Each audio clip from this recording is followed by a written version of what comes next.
Hey, what's up guys? So I'm here to showcase off the new You Cannot Play Yu-Gi-Oh! Deck, and basically it's the new counter fairy stuff. It's pretty spicy, guys. I think everyone is playing it right now. I've been just watching a lot of people talk about it, and it seems like a lot of players are starting to complain about this deck already, and we're not even done with all of its support yet, because no one knows what the full card list out for the deck is, which I'll give you guys a deck profile, but keep in mind this is only like a new deck. Well, it's coming in the new starter / structure deck, scheduled to release next year, so we won't have this year, but it's facing off against a bunch of the meta. You'll see it versus True Dracos, you'll see it versus the Dinosaur Yangzing, which actually just won Worlds, by the way. But basically this deck is going to make it so your opponent cannot play Yu-Gi-Oh! And it's pretty nasty to run into, and I'll even showcase off a play where the guy loses a lot of advantage, but he still manages to come back. So shoutouts to you, Mag, Lucius, as well as Teriyaki for some of these plays. But yeah, I mean, the new counter fairy stuff, I mean, it's supposed to counter your opponent and not let them play. That's the play style of the deck, and I would say this deck doesn't really need link summons. Now, this build technically does make use of pendulums, however, it's going to be rare for you to exceed. And what's even crazier with this, it deals with some of the stuff that would sit in defense mode, and you're just going to inflict piercing, even though he had, he had technically 5 back row if you want to count this one over here. Then he also had this, which can recycle some of his cards. Like, guys, this deck is no joke. 8 is looking to be pretty meta. However, some people will say it has consistency issues. We don't know the full lineup for the deck yet. This one over here, this guy he was playing the older You Can't Yu-Gi-Oh! Deck, but this newer You Can't Yu-Gi-Oh! Deck, I would say it's going to be budget friendly because, again, it's going to be a starter / structure deck, so I think a lot of players will be playing it simply because of that. Now, he did have a Soul Warning, which, obviously completely destroys, but this other guy doesn't even get to really play. He's got Scrap Iron, Scarecrow, no, Scrap Iron 2017, has Science gone too far? It doesn't matter what the card is, just negate it, you know what I mean? Like, irrelevant if it was like any Storm Mirror Force or anything like that. I know he did get shut down pretty hard, but I just like this one because he literally couldn't even play one card. And that's what the deck does, guys. You guys will see it again against a bunch of stuff in the meta. The guy, he top decks a Dark Claw. I was like, oh, he's going to come back. No, I'm going to negate that, then bust a boss monster. That lets me get out another one, and this lets you get out another one. It's going to be a nasty deck. Like I said, guys, it's going to be budget friendly, therefore a lot of people will be running it. And yeah, I want to showcase it off against some of the meta and, talk a little bit about the deck. And I'll showcase 2 different builds for you guys so you guys can try them out. I really think Ties of the Brethren is a key card in the next format when we have the Magic Bullets as well as the Counter Fairies. Definitely going to be a great card for both of those archetypes. But anyways, you guys can see he could have negated this. Now, I just want to mention real quick, Power Angel Valkyria can only use its effect once per turn, whereas cards like Bountiful Artemis, immediately after it resolves, you're going to be able to get some cards. So he's going to go ahead and attack over here, and then main phase 2. He could have went for a Cowboy. No, I don't know if he used Demise. A lot of builds are running Demise right now. I've seen a lot of different people talk about like viability of Demise in it. And one downside with Demise is a card like Honest, like you won't have it. Now he's just going to go ahead and just go for a game over here. But we'll see True Dracos again, but this is against True King Dinosaurs. This Dinosaur player actually makes a very, very aggressive play. He's playing the Yangzing Dinosaurs. That's another really hot deck right now. Again, whatever wins Worlds is going to be something that a lot of people will be interested in trying out. I'll give you guys a deck profile of the Worlds winning deck very soon. But I just wanted to showcase this because this is like the hot topic right now. But anyways, he goes for a very interesting play, Enterprise near turn 1. He's just going to go ahead and get rid of a bunch of cards and then just throw an extra card in the graveyard so he has access to banishing those cards. But nonetheless, over here we see a Regeki, so he's able to get rid of some stuff. He lost a lot of advantage. He activates Jurassic Drop-Off, and that guy's going to wish he had that Ghost Ogre in just a second. But anyways, he goes ahead and attacks into him. He drops the Honest. Therefore, he's going to be able to survive with just the Ariadne. This card does search out another card when it is destroyed. He's going to go ahead and go into the Dark Rebellion. He decides to get rid of the Tyrannos, so he doesn't take more damage, because if he was to, absorb the attack, it'd be even worse for him. But anyways, so he's going to go ahead and attack with both of his monsters over here, and the guy just has a True King Litho Sagum over here, and he's going to go straight into the Dragonic Diagram and realizes, well, if I have the same card, it doesn't really do me any good.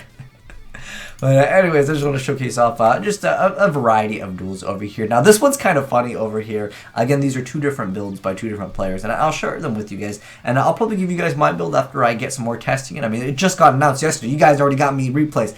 Thank you. appreciate you.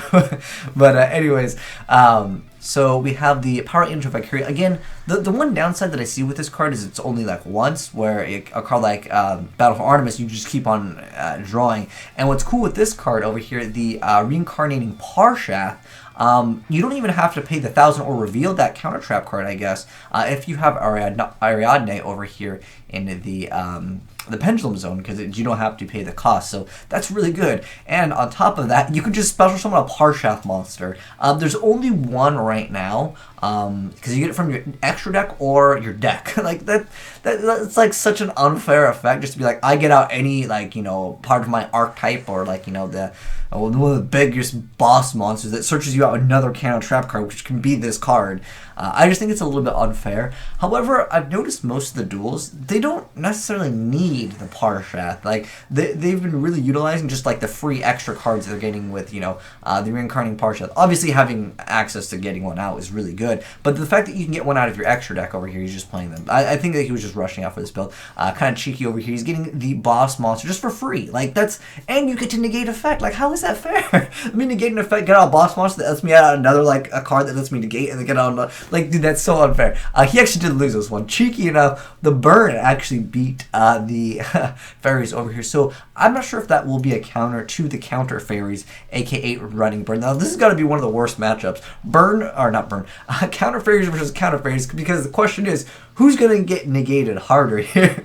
But yeah, going back to my point, as far as burn goes, because I've seen builds that don't play the Guiding Ariadne, and some of the cards like Warning, Strike, some of the other, even the newer card, you do have to pay life points. So maybe they get really low life points, and, you know, they add a bunch of cards, but they haven't set them yet. You can just go, as soon as their turn starts, flip over some burn cards and win the game. I know that at some point in the game, even at higher level of plays, people had side decked burn cards to try to win it in time, or even just like obscure random times where Emergency Provisions was activated to actually win games. But nonetheless, he's going to go ahead and have that Honest. He's got the Duality. Now, the problem with Duality is if you're either running Ties of the Brethren or the Pendulum build, that can counter, you know, act what you're trying to do in the deck. But obviously, if you're having, you know, Ties of the Brethren, like, that play is so good in the deck, I feel like there's no reason why you wouldn't play 3 of those, because I would just use that as discard fodder. I know Guardian Ariadne, fantastic card, don't get me wrong, but sometimes you can have consistency issues, and that's the biggest problem that this deck has right now. However, Sanctuary of Parshath really helps out the deck, because it just, like, protects all of your back row. Like, they can't get rid of your back row, it's insane. But who knows what other support we'll get.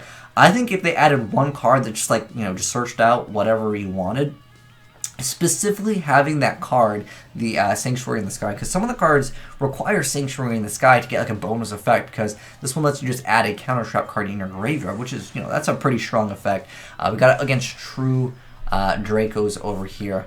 This is a pretty interesting duel. So anyways, we got the back row's Ultimate Providence, and this is a newer card actually. I believe it was a secret rare, so maybe pick these up now, guys, if you're interested in playing with them. I don't recall of this card getting a reprint, but someone in the comment section will let me know if it got reprinted, maybe like a NEGATE or something. But I remember, I'm pretty sure this card was a secret rare. But anyways, so we have it attacking to Guiding Ariadne, and that lets you search out any one of your counter trap cards. Your opponent does get to see what they are, because you reveal 3 of them, and then your opponent chooses one and then resets it to your hand. But he's going to actually lose out on the Honest over here, because he was afraid maybe he was going to get finished off, so he decided to set the Honest, which can be okay. But he does have the Arc, or the Angel Paladin Arc Parshath right now. He's going to activate Pot of Desires and draw into some cards, attack into him. And then this card is so insane, it just lets you add whatever. He decides to add that. I don't know if that was the greatest choice in here, but he's going to reset some of his cards. Again, I think he really should have added something else to prevent him from really, like, going off here. But anyways, he's going to activate the effect of the Maria, I always can't pronounce that. I'll just call it Maria. We'll call him Maria True Draco. Anyway, so he's going to go ahead and reset some of his cards. He's going to go ahead and go for the Dynamite Knuckle, and he's going to attack into him. And the Dragonic Diagram is actually going to be protecting him from being destroyed. And I think that's a really nasty card to run into.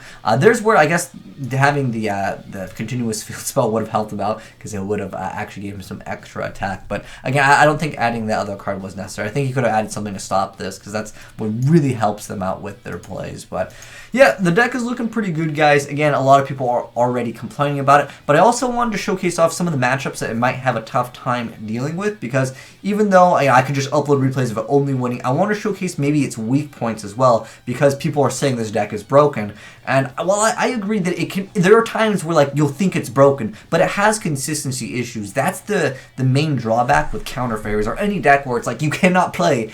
It has that potential to just like straight brick super hard, and you just have like no comebacks. But anyways, so over here we're seeing the Angel Sage Minerva here. And this one's the one where it actually gains attack. So I guess when you're equipping them, like you can't really do anything to that. Although when it's getting its effect normal summon to get something, I believe that's activating. But nonetheless, like once something has like a large amount of attack on board, I think that we're kind of seeing the showcase of that being a problem, with the exception of course having Honest in your hand, because all the monsters are relatively weak, again except for the boss monster. But at the moment we only have one really, unless you want to count the Synchro Parshaft, but I don't really think that one really counts. But anyways, he's going to go ahead and negate that, bring out a boss monster, and this one's going to let him get out another card. Then he's able to add another card over here. But you can see at this point the guy's just like, it's game. But this could be just, again, once something just becomes stronger out on board, that's the problem that this deck can have. Because let's say he didn't activate and he just kept on attacking him, he would have never been able to activate some of the back row, and he could have actually lost out because of that. I know it's you know, in this example we didn't see that, but I just wanted to mention some of its weak points, so some of you guys can understand how to combat this. You cannot play, this deck is broken, you know, the people that are saying that. Anyways, I want to go over both of the builds really quick. I just kind of talk about some of the cards that might be a little bit different that we didn't really get to see. Now, the first one we didn't get to see was Archlord Christia. This is an amazing card, especially with Ties of the Brethren. Highly recommend this, especially when you get out the double monsters, and if they survive, maybe you know, they attack over one, you still have two. Whatever the case may be, you go Fairy Cheerio, you draw another card. Then at that point, you're gonna have fairies really fast in the graveyard. Plus, you know, maybe discard Honest, send it to the graveyard, and then you know, you get some extra attack. But yeah, the Christia is definitely a strong card, but I feel like it might be one of those win harder cards. Then we have the Luster Pendulum, we got the double Power Angel Valkyria, triple Ariadne in this build, and then we got 2 copies of Angel Sage Minerva. I'm not sure how I feel about this card. Like, it does require this card, and that's kind of the reason why I didn't really like it. But, I mean, the newer stuff might support this much more. Because, again, guys, we're getting more support for this in the Starter/Structure deck coming out, I believe, in, like, March-ish for the TCG. But, anyways, triple Bountiful, double Honest. We got the Regeki, 2 Ties of the Brethren, triple Card of Demise. The only real card that's going to hurt you with this is Honest. Maybe Christia, too. Anyways, triple Sanctuary of Parshath, double copies of Drastic Drop-Off, 3 Ultimate Providence, 3 Solemn Strikes, 2 copies of Curse Seal of the Forbidden Spell. This could actually be really dirty against certain decks. For example, if you hit something like the Draco Field Spell, ABC Field Spell, like there's so many things that you could hit which just like completely destroy decks. There's so many decks that rely off of a field spell, and you can kind of say, well, you've got 2 more dead cards in your deck now, and you can't activate, you know, a key card in your deck. So it's really good. But it also technically works with Guiding Ariadne. You can negate your own Ariadne and then get its effect. So that's kind of dirty. I didn't think about that, but that's a cool build over here. And then we have triple Divine Punishment, 1 Solemn Warning, 2 copies of Shutline, which is the new card that lets you negate things in the same column as that card. So that's actually kind of good, because you can kind of play around against magic bullets. This might be a really good card, because they're going to activate it obviously in the same column. And then 3 copies of the Reincarnating Parshath, which basically is the broken card. Like, let's be honest here, this card is straight broken. You can negate like whatever you want. You do technically have to reveal a counter, but like most people are probably going to be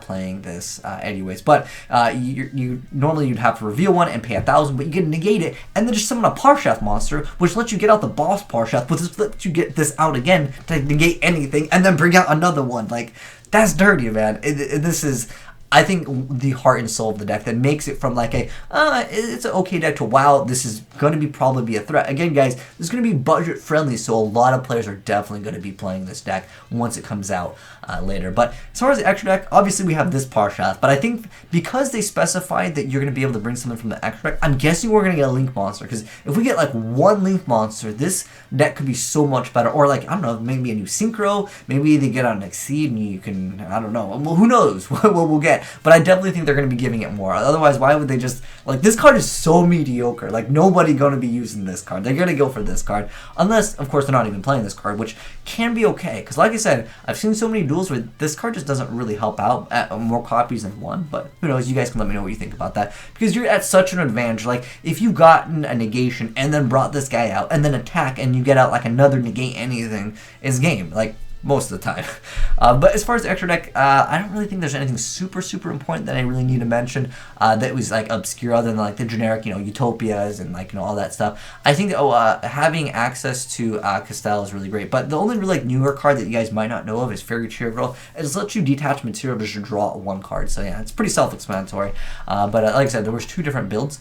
So this one over here was like the, I'd say, more pendulum one. This one over here doesn't even have Ties of the Brethren in, but I know some people might be in that budget category, and I feel like that card could definitely shoot up in price. So if you're watching this and the card is either banned, because a lot of people say the card's probably going to get limited due to magic bullets as well as counter fairies, which I could definitely see happening on the ban list. But if this deck not even coming out till like March of next year, I don't know where getting that ban list though. That's not something we don't know. But yeah, I think that if they want to push this to magic bullets, they keep that card at 3, and then they'd probably limit it later and they'd probably ban all the magic bullets. But you guys already know the drill with how Yu-Gi-Oh goes these days. But this one's got triple Parshath. I'll mouse over the cards. Pretty much it's like the same cards. But we got triple the Valkyria, triple Ariadne, triple Minerva, triple Bountiful, double Honest, 2 copies of Desire, 3 Demise, 3 Duality, 2 of the Sanctuary of Parshath, 3 copies of Ultimate Providence, 3 Solemn Strikes, double Divine Wrath, 1 Curse Seal of Forbidden Spell, 1 Solemn Warning, and then triple of the Reincarnating Parshath, the broken card, if you will, of the deck. The thing that definitely, again, lets you your opponent not like Yu-Gi-Oh at all. But anyways, guys, that's it for the deck profile, and let me know, guys, what your thoughts are on this deck. But I kind of explained how to counter it, so hopefully you guys don't run into it and think it's like super broken, because like again, the deck does have consistency issues. But again, if they get like 1 or 2 cards that really search out, this could definitely be a top tier deck, and it's already looking to be pretty much going to be a threat. And I understand there's going to be duels where you go into it and you're like, wow, this deck is so dumb, it's so broken, it's OP. But again, I think it's good. I don't think it's like tier 0 though. I think Magic Bullets have a lot more potential, simply because that deck has way insane consistency. With Ties of Brethren, it's like game. But anyways, let me know your guys' thoughts down below. Heck, when this deck opens with Ties of Brethren on this, it's almost game over as well. But anyways, thanks for watching, guys. If you enjoyed the vid, go ahead and slap that like button. And if you're new to the channel, hit that subscribe button for more Yu-Gi-Oh decks and information. I'll see you guys next time.